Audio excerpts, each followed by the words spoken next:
buenas noches para toda la teleaudiencia, para todos los telescuchas que nos siguen en este programa El Consultorio Jurídico y Contable. El día de hoy tenemos un tema bastante curioso, muy especial. De hecho, es tan especial que trajimos a un invitado mucho más especial para este programa. Un saludo para todos ustedes en la mesa de trabajo. Un saludo para el doctor Jorge Enrique Cuervo, que sí es uno de nuestros asistentes perpetuos en la mesa de trabajo. Como ustedes ya lo deben saber, el doctor Jorge Enrique Cuervo pues es abogado de la Universidad del Rosario, es especialista en Derecho Civil, Comercial, Administrativo, Agrario y de Medio Ambiente. También es especialista en responsabilidad civil extracontractual de la Universidad de Lovaina en Bélgica, con más de 31 años de historia como litigante en derecho aquí en Colombia. Muy buenas noches, doctor Cuervo. Para toda la audiencia, es un grato placer encontrarme nuevamente con ustedes y para tocar un tema tan especial como son los clubes deportivos y nos permite hacer este tipo de presentaciones. Oye, el doctor Cuervo se me adelantó un poco, yo quería hacer un preámbulo un poco más especial. Qué pena, no con usted. No hay ningún problema. Bueno, ya el doctor Cuervo lo dijo, vamos a hablar de clubes deportivos, de empresas deportivas, de derecho deportivo, pero para poder ingresar vamos a presentarles a este invitado que trajimos, que bueno, es un honor para nosotros tenerlo aquí en la mesa de trabajo del consultorio. Nuestro invitado de hoy es el doctor Jorge Franco Pineda. Bienvenido, doctor. Eso, buenos días donde estén escuchando a los radioescuchas y teleescuchas. Gracias a ustedes por la invitación y qué bueno poder estar con esta iniciativa de poder hablar de deporte, de los clubes, del derecho, de la estructura y demás. Y pues aquí atento a lo que necesite. Bueno, yo quisiera contarle a teleaudiencia que el doctor Jorge Franco es un abogado de la Universidad Libre de Colombia. También es especialista en Derecho Administrativo de la Universidad Libre también. Es magíster en Educación de la Universidad Militar Nueva Granada. También es máster en Derecho Internacional del Deporte de la Universidad de Lleida, del Instituto de Educación Física de Cataluña. Imagínense, además tiene un diplomado Gold de gestión de las organizaciones deportivas olímpicas dictado por el mismísimo Comité Olímpico Colombiano. Además, oiga, doctor Franco, usted también es agente FIFA de fútbol, ¿cierto? Sí, ya hace algunos años, desde la época que sí se requería estudiar para ser agente FIFA, ya ahora se llaman intermediarios y si quieren más tarde les puedo ampliar eso. Hubo una época que se requería ser abogado, se requería hacer unos exámenes muy específicos hasta en diferentes idiomas, pero pues ahora ya esto se ha popularizado y lamentable o afortunadamente, según el caso, pues ya hay muchos que son representantes de jugadores de fútbol y de técnicos de fútbol. Bueno, pero usted no solo es agente FIFA, ¿cierto? Usted también es presidente de la Federación Colombiana de Billar. Federación Colombiana de Billar, que es una de las federaciones masivas en Colombia. Y pues creo que podemos hablar que, si bien es cierto, es un deporte que en el ámbito sociocultural de Latinoamérica se liga mucho al consumo de licor y al resto del mundo es un deporte, podemos estar en el ranking o en el top 5 del mundo. Por Dios, doctor Franco, pero, o sea, si me permiten, ¿no? Es necesario tener que contarles todas las cosas que usted hace a nuestros teleescuchas porque tenemos realmente a una eminencia en el deporte colombiano. Desde el punto de vista de la administración, por supuesto, desde el punto de vista del derecho administrativo. Doctor Franco, usted también hace parte de la Confederación Panamericana de Billar, ¿es eso cierto? Sí, soy el vicepresidente de la Confederación Panamericana, que tiene 26 países afiliados. Y la realidad es que pues sí, trabajamos y estamos dedicados en un gran porcentaje de nuestro tiempo a hacer gestión y desarrollo del deporte en la parte administrativa y deportiva y jurídica. Bueno, sé también que usted también es asesor en el SENA, en el tema deportivo, es asesor en otras universidades también en el tema deportivo. Usted es el presidente y CEO de una corporación distrital de ligas deportivas aquí en Colombia llamada Fediligas. Sí, la Fediligas es la entidad que agremia las ligas deportivas del Distrito Capital de Bogotá. En ese caso, pues iniciamos ese proceso hace algunos años como agremiación y buscando fortalecer la estructura de las ligas y sus clubes. Y hoy, pues gracias al trabajo, podemos decir que somos el segundo de operadores deportivos de Colombia. Ya no solo estamos en Bogotá, si bien es cierto, nuestras afiliadas son las ligas de Bogotá.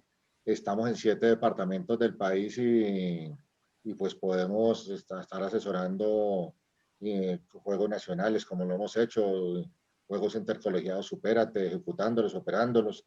Y bueno, muchas actividades en torno a los diferentes deportes y las disciplinas de las ligas deportivas. Bueno, con todo esto, ahora sí podemos decirle con confianza a nuestros telescuchas que sí tenemos un invitado de primera categoría en el consultorio. Empecemos entonces de una vez y vamos a materia.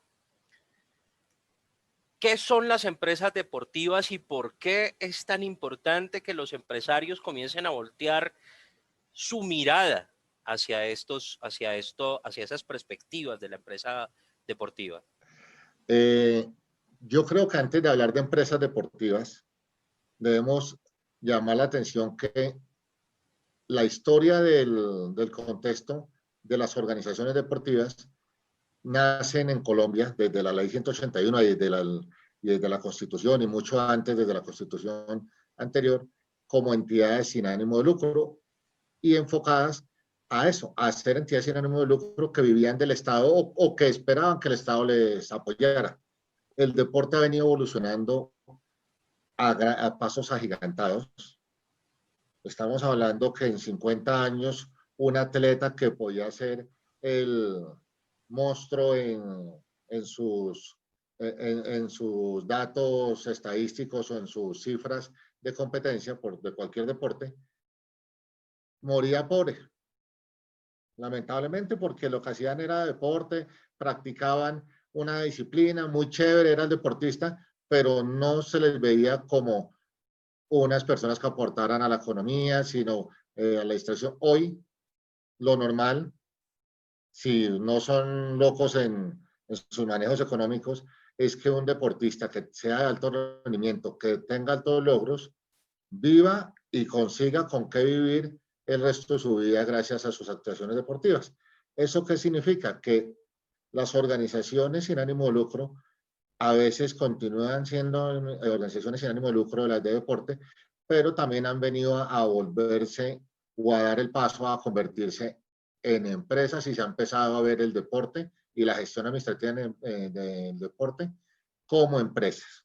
¿Por qué? Porque ya empiezan a aparecer la sponsorización o el mercadeo que antes no existía, empiezan a aparecer derechos de imagen, empiezan a aparecer gestionen representantes de deportistas, empieza a aparecer un dinero y donde empieza a fluir el dinero se empieza a generar empresa.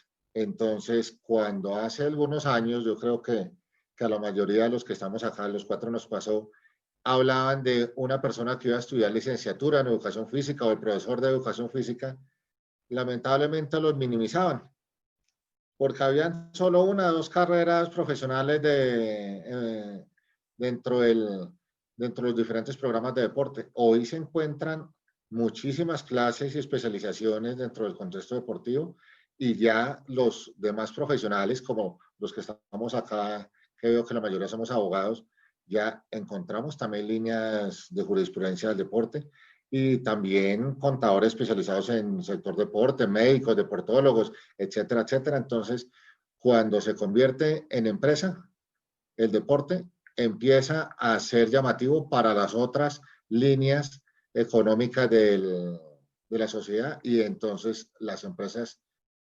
ajenas al deporte empiezan a mirar hacia este lado. Qué pena alargarme en la introducción, pero consideré que era importante. No. Es bastante importante hacer este preámbulo para darle pie al por qué las empresas deportivas son tan llamativas. Pero yo tengo una pregunta al respecto y es, ¿las empresas deportivas realmente generan dinero? O sea, es decir, aportan a la nación en el Producto Interno Bruto, por ejemplo. La verdad, podemos estar hablando, en Colombia no todavía, además, estamos haciendo ese trabajo con el SENA, con el Ministerio del Deporte, de especificar las cifras del clúster del deporte. Pero hay países como España, por ejemplo, donde el deporte está entre la tercera y la cuarta franja de generación de ingresos después del turismo y otras economías. ¿Por qué? Porque es que el deporte sí genera recursos ahora. El deporte genera, les voy a dar unas cifras que nosotros ya tenemos consolidadas en Bogotá. En Bogotá hay 525.200, algo se me olvida el último pico, de personas vinculadas al deporte como empleados. Directa o indirecta, ¿a qué estamos hablando? Entrenadores, jueces, médicos, deportólogos, metodólogos, los que hacen mantenimiento de campos, los que se dedican a hacer uniformes deportivos, los que se dedican a hacer material deportivo, los que tienen la empresa de construcción que se dedica solo a hacer canchas sintéticas o a hacer escenarios. Dentro de ese contexto estamos hablando que el deporte genera muchos ingresos. Hay dentro de una franja que ya se vuelve interesante, de los estratos 3 hacia arriba, hay un presupuesto en la mayoría de las familias que tienen hijos para la práctica deportiva. Y los que no tienen hijos no pagan escuelas, pero sí van y compran una bicicleta o pagan un gimnasio para la actividad deportiva. ¿Por qué hablamos de estrato 3 hacia arriba? Porque estrato 3 hacia abajo, si bien es cierto, practican deporte, no pueden meter dentro de su presupuesto mensual esos gastos que, si bien es cierto, no son suntuarios, porque es un derecho fundamental y esa son aparte de la medicina preventiva, es la medicina preventiva más económica que hay, la práctica deportiva. Entonces, generan muchos ingresos. En Colombia no se ha podido cuantificar todavía porque hemos sido folclóricos en el manejo del mismo Sistema Nacional del Deporte y hasta ahora se ha venido organizando. Pues llevamos año y medio apenas con un Ministerio del Deporte y antes era un ente administrativo pues que se veía pequeño, pero pues influenciaba todas las zonas del país. Bueno, es decir que entonces estamos ante un sector económico bastante fuerte en el mundo, que mueve bastantes recursos y que en Colombia, pues al parecer está todo por hacer. Sí, no puedo decir que todo porque ya se ha avanzado, pero la realidad es que sí hay mucho campo todavía por avanzar. En Colombia estamos en procesos de conocimiento del sector, de cuantificarlo, porque lamentablemente ha sido muy informal. Muy informal es que, vuelvo a cifras que conozco de Bogotá, de Cundinamarca, donde operamos, Boyacá, donde en Bogotá podemos encontrar cerca de 5.000 jueces, personas que se dedican a ser árbitros de diferentes modalidades o disciplinas. El árbitro de fútbol que vemos en el campo, en la cancha de barrio los fines de semana, el árbitro de fútbol sala o fútbol de salón en las canchas, el de baloncesto, el de voleibol. Y esas 5.000 personas bases no cotizan, no tienen parafiscales, porque ganan y viven de eso, pero viven con el estipendio del jornal del partido. Y terminaron de juzgar un partido y el partido les pagaron 100.000 pesos o 70 o 50, dependiendo de la disciplina, pero pues ellos no pueden ir a cotizar por eso. pero cuando empezamos a cuantificar, vemos que hay ligas de las que pertenecen a nuestra asociación en Fede Ligas que pueden hacer 1.500 juzgamientos en un fin de semana. Válgame por Dios, qué montón de juzgamientos. Son 1.500 partidos. Solo hablemos de fútbol, que muchos de nosotros tenemos familiares o amigos que lo que hacen los sábados y los domingos es salir a jugar fútbol por la mañana y volver por la tarde. Entonces es una Oiga, franja, señor. ¿cómo hacemos esta normalización? ¿Cómo damos este paso hacia la legalización de estas actividades? Digo, hablo de legalidad no porque sean ilegales, sino que estas personas que son trabajadores del deporte no están cubiertas bajo digamos, esta protección que se le debe dar al trabajador, de la que habla tanta jurisprudencia en la estabilidad laboral. Lo primero es lo que hemos venido haciendo, caracterizar el sector. Es decir, saber cuáles son los cargos, cuáles son las funciones que hay en el sector. Y después, que reconozcan dentro del sector y dentro de la parte de la academia y dentro de los diferentes procesos las funciones, como ha venido pasando con entrenadores, que ya los entrenadores están muy formalizados, ya la gran mayoría de federaciones certifican a sus entrenadores, los capacitan. Ahora salió la ley del entrenador hace poco y entonces ya con la ley del entrenador tienen 5 años para que en esos 5 años los que son empíricos realicen alguna caracterización, actualización o legalización de su experiencia mediante algunos cursos para que puedan empezar a formalizarse. Y así se ha venido haciendo. Son pasos que tienen que darse y se deben hacer desde la legislación y se deben hacer desde la academia, porque puede haber mucho conocimiento empírico, pero acordémonos que es lo principal que yo siempre hablo cuando hago énfasis en esto. En el deporte se están manejando principalmente formación de menores, se generan valores, se generan principios. Entonces, si nosotros, por más intención que tengamos de darle apoyo a alguien que tenga mucha experiencia empírica, si no tiene metodología, si no tiene pedagogía, si no tiene una estructura, una base de formación, esa persona no puede aportar bien su experiencia y de pronto termina, entre comillas, deformando al que tiene que estar apoyando para formar dentro del deporte. Y pues qué perjudicial es esto.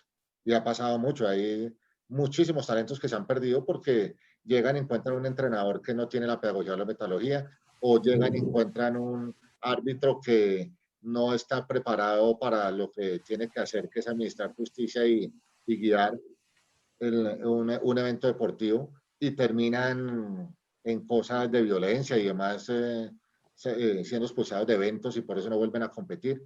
Entonces, ese es el proceso que hemos venido impulsando.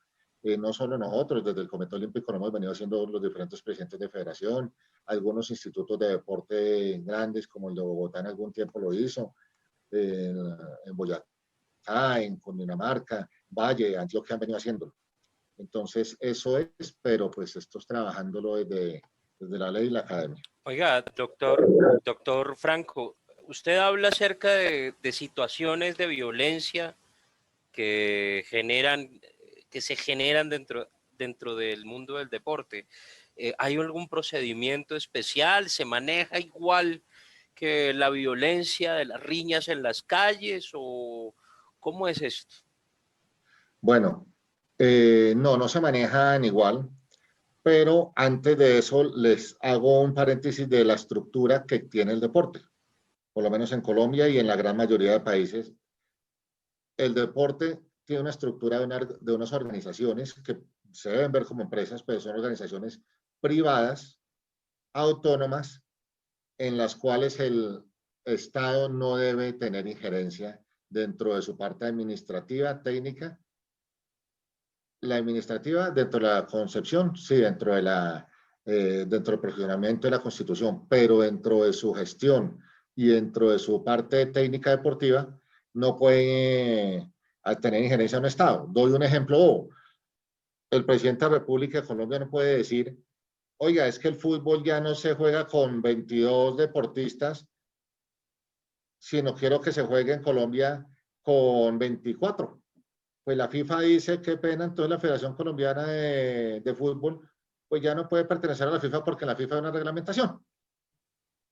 ¿Por qué les cuento esa estructura? Que esa estructura es una estructura piramidal con una base de clubes deportivos. Esos clubes deportivos se afilian a una liga deportiva que solo puede existir una liga deportiva por departamento y un caso especial que es el Distrito Capital de Bogotá. Es decir, que solo puede existir una liga de taekwondo en Bogotá, solo puede existir una liga de taekwondo en cada departamento, y así de cada disciplina deportiva solo puede existir una liga, la liga de atletismo, la liga de tejo, de los deportes que se imaginen ustedes, de baloncesto, voleibol, etc. Esas ligas, siguiendo la pirámide, se afilian a la federación del país, que es el ente que regula en todo el país ese deporte. Ya teniendo la estructura que hay clubes abajo, ligas a las que se afilian esos clubes y federaciones a las que se afilian las ligas, y esas federaciones obviamente están afiliadas a la Federación Internacional del Deporte Específico, voy a la respuesta. Existe una figura diferente que es el proceso disciplinario, y hay un tribunal disciplinario, el decreto 1228 del 95 les da la autonomía a las federaciones para tener sus tribunales disciplinarios, y si no estoy mal, la ley 049 también es la que maneja, la que le da autonomía a las federaciones para tener sus tribunales disciplinarios. ¿Qué significa eso? Que dentro de las federaciones y dentro de las ligas y dentro de los clubes existen órganos que generan la disciplina, que la exigen en cada evento, por eso hay tribunales deportivos, y esos tribunales manejan el contexto de la sanción, de la suspensión y demás según el código que tenga cada federación y el Código Único Disciplinario de cada federación. Sin embargo, la parte penal, obviamente, pues si se pasa a la parte penal, se pasará a la jurisdicción penal ordinaria y demás, y ya pues el sistema deportivo no tiene que meterse en eso. ¿Qué pasa? Que es un tema que pasa muy seguido y es bonito, pues bonito digo jurídicamente hablándolo, es que cuando una persona se inscribe a un torneo o a un evento y autoriza que participar en ese evento, está eximiendo de responsabilidad a los organizadores y a los competidores si de buena fe ocurre un accidente. Estamos dando un ejemplo sencillo. En un deporte, en un evento, un deporte de contacto en baloncesto, el señor cogió el balón, cuando guardió, que llaman, que se mueven hacia el lado y lado, le pegó un codazo al contrincante. El contrincante viene a ponerle una denuncia penal o viene a denunciarlo por la parte civil para que le pague los daños y perjuicios. Normalmente hay una excepción de responsabilidad a la cual se sumó la persona que se inscribió en el torneo porque era consciente de que había una práctica deportiva y que había una práctica de contacto. Además, llegó a haber un caso hace muchos años de ajedrez que no hay contacto. Sí, y uno dice, entonces, ¿qué le afectó al señor? Pues el señor se sorprendió tanto que se le comieron una ficha y quedó en jaque mate, que le dio un ataque, un preinfarto. Sí, o sea, ya estamos con un ejemplo traído a los cabellos, pero fue realidad. Bueno, no me extraña, ¿no? Aquí puede pasar de todo en este país. Aquí, bueno, yo entiendo que en este mundo entonces encontramos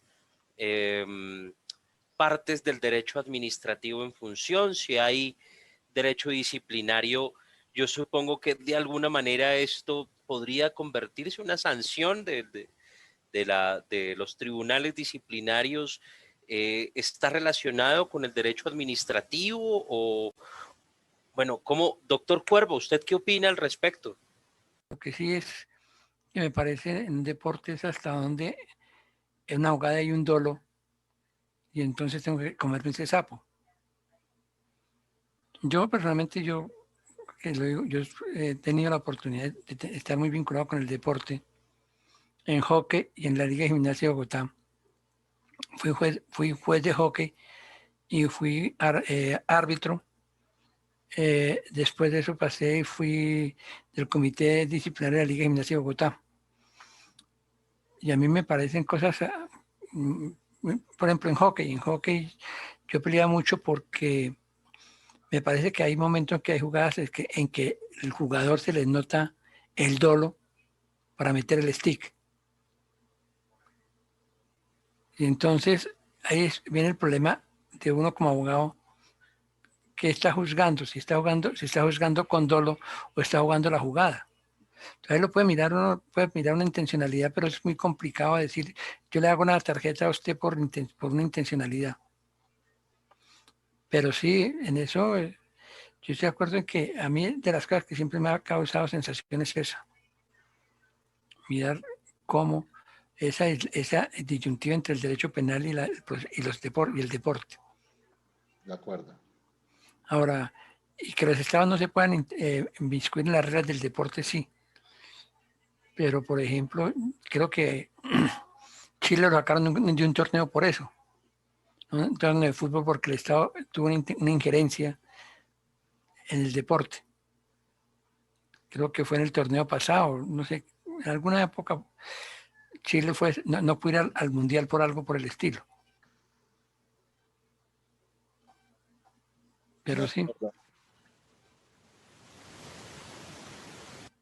Bueno, pero hay todo un asunto de fondo, ¿no? O sea, el análisis penal de una situación que pueda contener dolo dentro de ella, que se presente dentro de un partido. Por ejemplo, el patadón que le dio el Tino Asprilla a Chilavert hace tantísimos años, el cabezazo que le dieron a Zidane en su último partido de retiro. Digo, el cabezazo que dio Zidane. Esa para mí es, por ejemplo, yo sí creo que son conductas dolosas porque una cosa es que en una jugada me haga el imbécil y le dé un codazo a un jugador y otra cosa que es profesamente va y le dé con la cabeza. Pero desafortunadamente en eso, el que él dice, si usted está jugando con esas reglas, ¿con cuáles reglas va a juzgar? Y si miramos el derecho penal lo que mira es el dolo, demuestre que hubo dolo. Pero ¿cuántos de esos jugadores pagaron cárcel por ese tipo de actitudes? Por esas acciones. No creo. Yo no conozco, la verdad no conozco de pronto un deporte. No sé si el doctor Franco podrá conocer alguno que se haya ido a la cárcel históricamente, digamos, para que no lo conozcamos físicamente o alguna cosa, pero que ha existido una condena penal a un deportista por una acción del deporte. No, la realidad, condenas penales ejecutadas y demás, no las conozco porque precisamente yo estoy de acuerdo con el doctor Cuervo, hay actitudes dolosas que se demuestran que el dolo está totalmente activo, pero como están dentro de un contexto deportivo, a pesar de que muchas veces son por fuera de jugadas, como las que daba el ejemplo Carlos Andrés, se mantienen dentro del mismo contexto deportivo porque el sector del deporte ha sido inteligente en algo. No estoy diciendo que sea lo mejor, pero creo que eso es lo que le da fortaleza y lo que lo ha vuelto importante. Han sido inteligentes en que se han vuelto, entre comillas, porque puede no ser cierto en la mayoría de países, es que se han vuelto apolíticos y que no se inmiscuyen en ningún otro tema administrativo ni de gobierno ni en nada. Y por eso el Comité Olímpico Internacional tiene esa capacidad y esa fuerza de llegar a decir, esta es la estructura de nosotros, estas son las federaciones, y la Federación Internacional manda por encima del derecho territorial en su parte técnica, porque no es en su parte técnica y en su parte deportiva.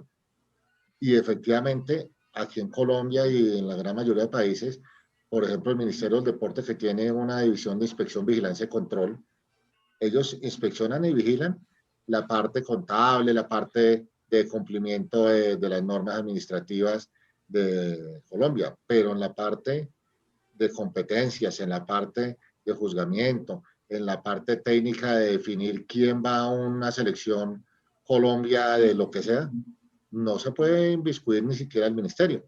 Entonces, eso ha sido muy inteligente por parte de los grandes entes del deporte mundial, porque han logrado mantener esa relación cordial, tan relación que es apolítica, pero se vuelve tan política. No, eso no, el deporte realmente no, es decir, puede que en el interior de un país el deporte no sea político, pero mundialmente el deporte es político. Mire, Exactamente. dése cuenta la guerra que hay entre que hay Rusia, todos los deportistas de atletismo que los dopó para poder ganar unas competiciones para no sentirse derrotados. No sé si vieron, hay un documental que los invito a que lo vean, que es Ícaro. En Ícaro demuestran cómo fue el montaje que organizó políticamente. Es que siempre ha sido político. Lo que pasa es que en las normas aparece el deporte que no es político, pero es tan político que Rusia monta todo un esquema de doping para ganar los Juegos Olímpicos de Invierno que iba a ser en su territorio, y efectivamente arrasa con esos Juegos para mostrar su potencia, y siempre lo ha sido. Si usted va y mira después de la guerra de Vietnam, lo que hizo Estados Unidos fue poner a jugar a sus deportistas tenis de mesa o el famoso ping-pong para mandarlos allá a China y para mandarlos a Vietnam y hacer el acercamiento. Con lo del apartheid, Mandela logró por medio del rugby acercar a las diferentes familias o las diferentes líneas que ven allá. El deporte siempre ha servido para darle manejo político, pero en papeles y en teoría el deporte debe ser apolítico. Entonces, cuando Mire, le conviene al deporte no estar en la política, no está, y cuando le conviene, pues lo hace sin hacer mucho ruido. mire, si es que hay cosas que uno se sorprende en el ciclismo. Froome, por ejemplo, dicen que Froome tiene un multiplicador interno en la bicicleta y nadie lo puede mirar si es cierto o es mentira. El atleta de color, el afroamericano que ganó en Alemania es Jesse Owens. Jesse Owens, sí, señor. Sí, bueno. Mire, ¿quién iba a pensar, por ejemplo, que un ciclista se dopara y ganara como 5 Tours de Francia? Un gringo. Acordémonos que ahora hay doping físico y doping mecánico. Sí. Ah, No solo en las bicicletas que lo que decía aquí el doctor Cuervo, que les ponen un contador, les ponen aparatos como de energía sin pila, hablan mucho de imanes que generan más vatios y pues hacen menos esfuerzo que el otro. Pero no solo en ciclismo, hay deportes, por ejemplo, en natación quitaron unos vestidos que usaban de neopreno, no sé si se acuerdan que hace un tiempo empezaron a usarlos, porque en el derecho deportivo hay un principio que se llama la par condition. ¿Qué busca ese principio? Que todos estén dentro de las mismas condiciones para competir en ese momento. Sí, pueden estar en las mismas condiciones, con la misma ropa, con la misma situación, pero también existe un doping que se llama el doping económico. Y el doping económico es que nunca va a llegar un deportista de Haití con el mismo apoyo económico durante el año anterior en pruebas y en alimentación que uno de Estados Unidos. Mire, yo lo que tengo entendido es que en algún momento los vestidos de baño de las nadadoras norteamericanas o de alguna parte tenían una textura que les permitía un mejor deslizamiento en el agua. Tenía menos índice de rozamiento. Y es un vestido de baño. Es la técnica en el vestido. Exactamente. Y usted, con un vestido de esos puede costar 50 millones de pesos, para 500, para 100 o 200, no los van a comprar en Colombia. Mire, es que a mí me da risa en el deporte porque mi hija hizo deporte, fue hockeyista y en alguna oportunidad representó a un departamento. Le dieron a sudar y cuando llegó se la quitaron. Sí, es que hay gente, ya ha mejorado mucho. Yo les cuento, voy a decirles que Yo quiero aprovechar este pequeño espacio porque desde Ibagué, la señora Miriam Obando nos pregunta si existen leyes que apoyen a los deportistas, ya que ellos son los abanderados y embajadores del país. ¿Existen o no existen leyes? Yo creo que va muy de la mano con lo que ibas a decir. no, sí Eh, existen y ha mejorado mucho. Ha mejorado es que desde hace unos años, antes de recién hecha la ley 181, se hicieron estipendios como los 100 de oro, que eran para los mejores deportistas de las diferentes disciplinas. Ahora eso ha venido evolucionando. Hace poco salió la ley 389 que genera beneficios y bondades para los deportistas que han logrado éxitos o medallas representando a Colombia. Claro, tiene unos requisitos porque no todo el mundo puede, o sea, cualquiera iría, competiría en una competencia de calle, jugaría, perdón el ejemplo, pero jugaría la litro en una cuadra en Perú y entonces ya volvería a Colombia a decir que quedó campeón en Perú. Pero sí los que son del sistema del ciclo olímpico, panamericanos, centroamericanos, bolivarianos, mundiales, obviamente, World Games, y que están dentro del contexto federado oficial, si quedan campeones mundiales, si quedan medallistas de oro, pueden primero recibir un estipendio, que están salarios mínimos relativamente grandes, por su medalla. Cuando llegan, el gobierno se lo reconoce. Segundo, si más adelante no llegan a obtener una pensión, pueden hacer, cuando cumpla la edad, la edad de ley, pueden solicitar y el gobierno les colaborará con la pensión base. Mire, Entonces, digamos yo que no sé, mi doctor Franco, yo no sé bien, pero me parece que todo el que obtenga una medalla olímpica tiene derecho a unos estipendios, ya de sí, bronce, plata, oro, no la misma cantidad. no, pero puedo estarme equivocando en una cifra, no quiero, pero Pero una digamos, medalla de no, oro puede estarle dando 150 millones de pesos más o menos. pero la de oro, pero creo que la de plata debe ganar como 30 o 40 millones de pesos, Sí, el de sí, bronce, bajar, perdón. como 50 y 30, algo así. Sí, esos tienen unos valores en ese sentido. Pero las ligas, las mismas ligas, por ejemplo, si la liga de Antioquia encuentra que yo soy un excelente deportista, yo muchas veces me quedé en la liga, en el IDEMER, creo que llama, bueno, no me acuerdo en este momento cómo llama la liga de Antioquia, tiene un club especial para los deportistas Sí. y los recoge y les tiene un hotel de 5 estrellas con alimentación y con todo y les da unas monedas para que puedan moverse en la ciudad. Ya ha evolucionado mucho eso. La gran mayoría de institutos de deporte, no voy a decir que todos porque la gran mayoría de institutos de deporte tienen un grupo de deportistas apoyados. Por ejemplo, Bogotá tiene cerca de 700 deportistas a los que les tiene un sueldo, a los Pero que no les les... tienen, pero, perdón, pero no les tienen lo que tiene Antioquia, que es un hotel, por ejemplo, No, a donde, muchos. donde allá andan concentrados. Sí, aquí ¿qué hacen? O qué hacen en otros. Antioquia, Valle y Bogotá son las tres que llamémoslo, son líderes en esto. En apoyo a los deportistas, a encontrar a los deportistas de alto rendimiento, apoyarlos. Es más, hubo un momento que había tanta pugna entre ellos y se robaban, llamémoslo entre comillas, a los deportistas para Juegos Nacionales, Entre que se comillas, no, de frente. Le decían, sí, venga, que yo lo mantengo acá y usted venga a hacer. yo no lo quise decir tan claro, pero sí le ofrecían más.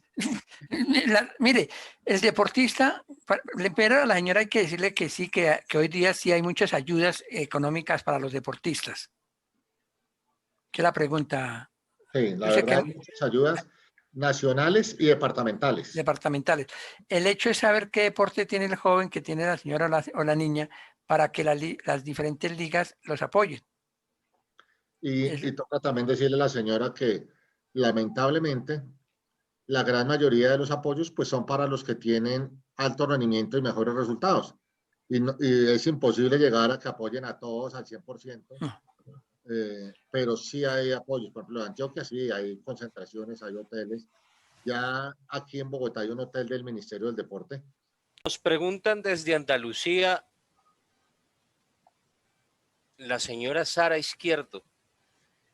Hay empresarios que quieren colaborar con deportistas, quieren apoyarlos, pero no saben cómo. O sea, ellos dan su plata, obtienen beneficios tributarios por hacer este tipo de apoyos. Sí, Sí. sí. Mire, para que haya un beneficio tributario, lo que sí sé es que tiene que darle un apoyo a una organización deportiva que tenga la condición de fundación. Si yo le puedo poner un ejemplo, si los equipos de fútbol colombianos que son sociedades, yo le doy la plata a un equipo, no hay descuento tributario. Pero si yo le doy la plata a la liga de hockey, a la liga de atletismo, una cosa así, sí hay descuentos tributarios. Hay un descuento por el estatuto tributario de hasta un 150% de lo que el empresario aporte. Pero es muy clave lo que explica el doctor Cuervo. Debe ser una entidad seria que esté constituida muy claramente como entidad sin ánimo de lucro, sea corporación, sea liga, sea fundación, y que esa entidad, porque eso ya la DIAN lo regula mucho, y que esa entidad dé la certificación y demuestre que el dinero ingresó a la entidad, y obviamente ya en inspección, vigilancia y control del Instituto de Deportes Departamental o el Ministerio, mirarán en sus estados financieros cómo invirtió la donación. Porque es que se prestaba para muchas cosas. Las donaciones que tienen que hacerse son con destinación a la actividad deportiva. Exactamente, con una destinación específica. Muy bueno, entonces los empresarios sí pueden hacer donaciones y sí pueden apoyar al deporte colombiano desde las donaciones. Yo le cuento una cosa. La mejor forma de bajar impuestos es apoyando clubes deportivos legalmente constituidos, que sean organizaciones sin ánimo de lucro. Hay un tope, pero sí es la mejor forma. ¿Por qué hay un tope? Porque si no, las grandes empresas no pagarían impuestos y se dedicarían solo a patrocinar o a donar a las entidades sin ánimo de lucro. Pero sí hay un tope, que no lo tengo claro porque yo soy abogado, no contador, pero sí hay un tope. Doctor Franco, ¿usted cree que porque Carvajal tiene la Fundación Carvajal? ¿Usted cree que porque Ardila Lule tiene la Fundación Ardila Lule? Todos. El Grupo Santo Domingo tiene su fundación.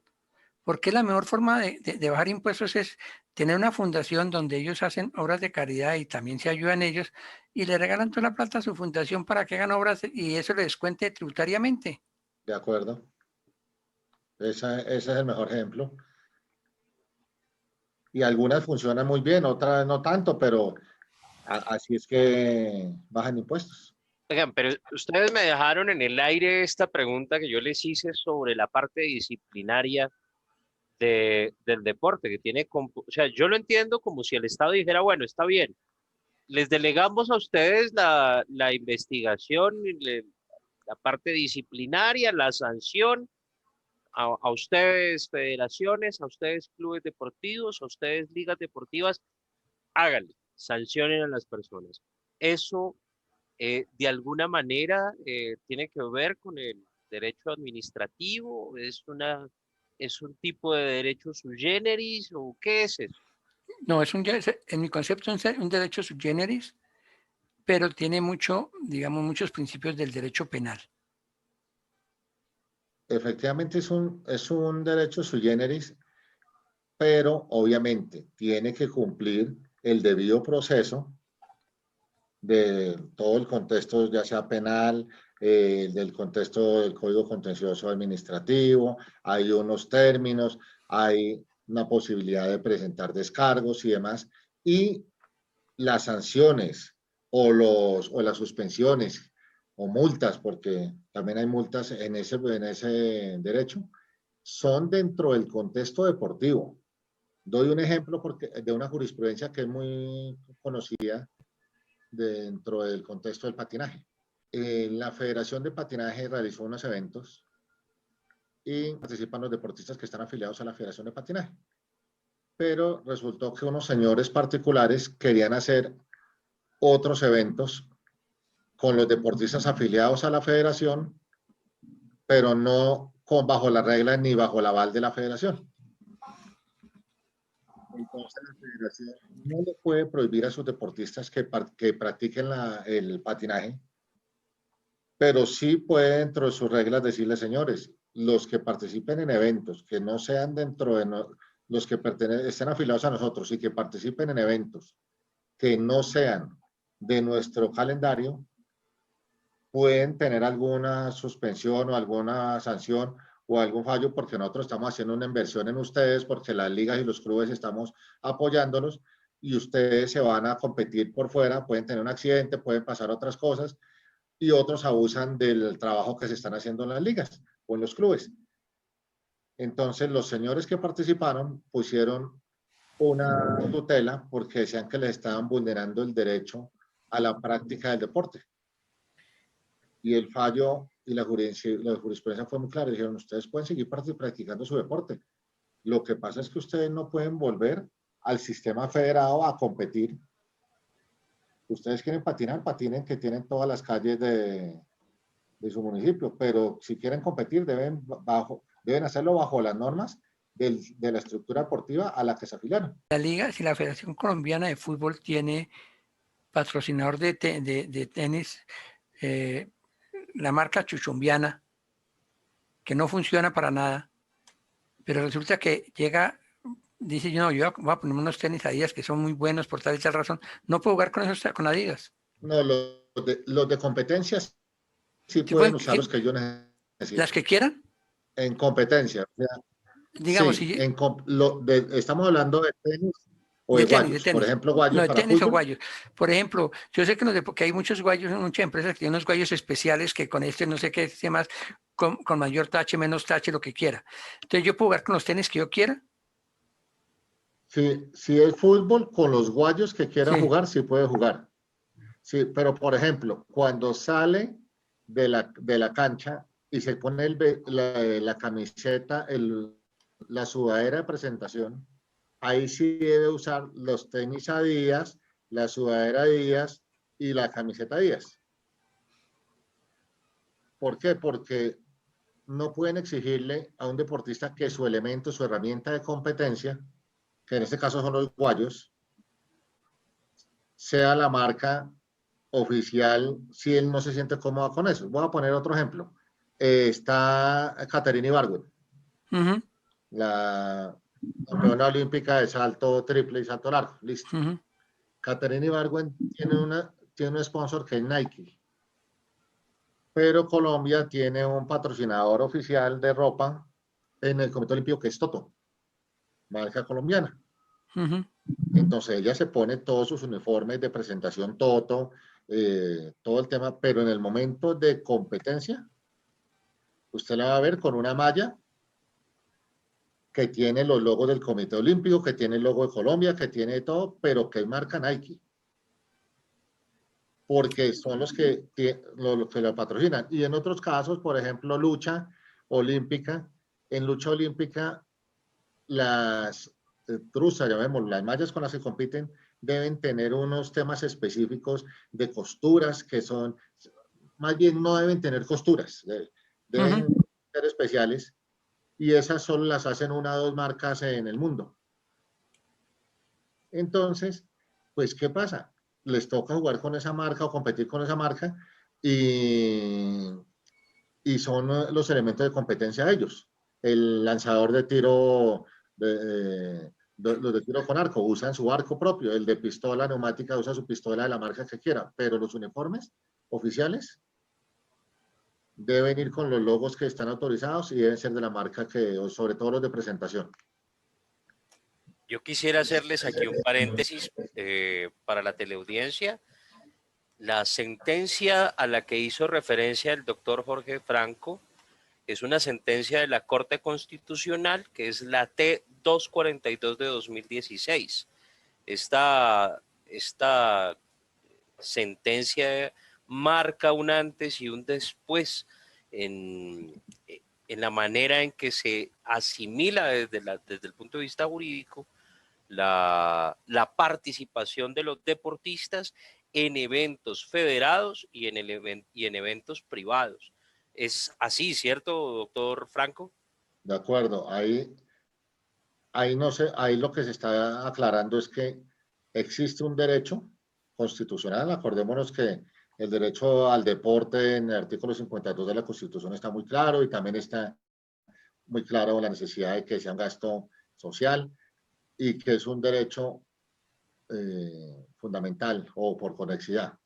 Pero si usted asume competir en el sistema federado y pertenecer a club, liga o federación, pues debe aceptar las normas que pone en este sistema. Y ese sistema le dice a usted: no esté compitiendo en eventos que no sean oficiales de nuestro sistema, ya sea porque compiten con diferentes normas, porque le dan un apoyo, porque están formándolo para alto rendimiento. Entonces, no quiere decir que si usted es sancionado en el sistema federado, se le está vulnerando el derecho a la práctica deportiva, ¿no? Puede practicarlo en el sector privado y no hay ningún inconveniente. Nuestro tiempo se está acabando. Esta conversación da para muchísimas cosas, está bastante amena, pero nuestro tiempo al aire cada vez es más corto. Quisiera que le dijéramos a nuestra teleaudiencia, a manera de despedida ya, ¿podemos o no podemos asesorarlos en sus temas deportivos? Doctor Franco. No, obviamente el conocimiento está, y más en cabeza de todos los equipos como ustedes, que están generando nuevo conocimiento cada día en las diferentes ramas del derecho. Y efectivamente, si bien es cierto, en el caso del derecho deportivo es es una rama del derecho muy interesante, nueva relativamente, hay mucha actividad. Hay representación de deportistas, hay representación de marcas, de entrenadores, hay constitución de clubes, hay constitución de escuelas, hay procesos que solo son dentro del tema deportivo en el Tribunal de Arbitramiento Deportivo en Suiza. Tienen su estructura específica. Entonces, sí los invito a que confíen en que se pueden asesorar y que pueden llegar a encontrar aquí una buena voz representativa en el derecho deportivo. Doctor Cuervo, ¿podemos o no podemos asesorar a nuestros televidentes, a nuestros telescuchas aquí en GC Radio TV en el programa Consúltenos con sus temas deportivos? Yo lo que puedo decirles, y personas que conocen de esto, pues uno puede orientar y conducir muchas cosas, doctor Carlos. ¿Por qué? Porque uno puede barruntar muchas cosas, pero no es técnico en todo. Pero como así como decía el doctor Turbay, yo no sé nada, pero yo tengo amigos que sí lo saben. Bueno, con esta frase famosísima de nuestro expresidente colombiano, cerramos por esta noche y nos despedimos de toda la teleaudiencia, a todas las personas que nos siguen en las diferentes partes del mundo, a esta transmisión que hacemos desde Canadá. Muy buena noche para todos y que tengan ustedes una feliz día.